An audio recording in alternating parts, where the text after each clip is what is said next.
మీకు ఎవరైనా మగవాడు నచ్చకపోతే వాళ్ళ మీద కేసు వేయడం చాలా సింపుల్. మీరు వెళ్ళి ఈ పూజా అక్కని కలిస్తే చాలు. ఈవిడ గారు మీకు ఎలాంటి కేసు కావాలంటే అలాంటి కేసు, ఎవరి మీద కావాలంటే వాళ్ళ మీద వేసేస్తుంది. ఇన్సిడెంట్ కూడా అవ్వక్కర్లా.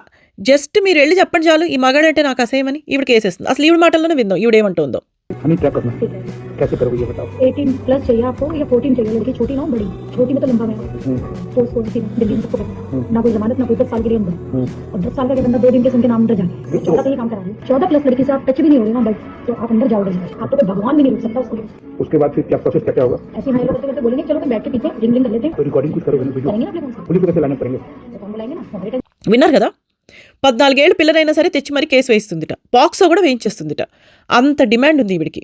Now imagine this happening with our own family member, father, brother, husband or or cousin.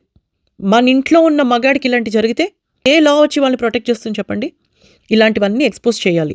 ఇలాంటి వాటి మీద మగవాళ్ళు కూడా ముందుకొచ్చి మాట్లాడాలి.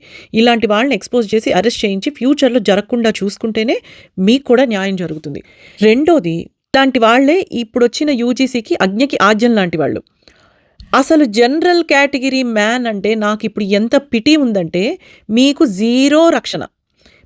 మీ తప్పు, మీరు జనరల్ కేటగిరీలో పుట్టడం, మీరు మగాడవడం. I'm very sorry that I'm saying this, but looking at this, ఇంకా అట్లీస్ట్ ఆడదానిగా నాకైనా కొంచెం ప్రొటెక్షన్ ఉంటుందేమో కానీ మీకు అసలు సున్నా. ఇప్పుడు మీరు నోరు ఇప్పారంటే మీ మీద కేసు. మీరు అసలు ఇప్పక్కర్లా.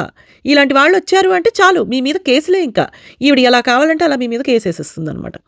మరి చూస్తున్న మగాళ్ళందరూ ఏమంటారో నాకైతే తెలియదు, కానీ మీరు వీటిల్ని ఎట్లా ఎదుర్కొంటారు అనేది బ్రెయిన్ స్టార్మింగ్ కామెంట్స్లో చేయండి. అండ్ ఇలాంటి వాళ్ళకి ఎలాంటి శిక్ష పడాలి అనేది కూడా మీరు మాట్లాడండి. మీరు మాట్లాడినంతకాలం మీకు ఇలాంటివి జరుగుతూనే ఉంటాయి.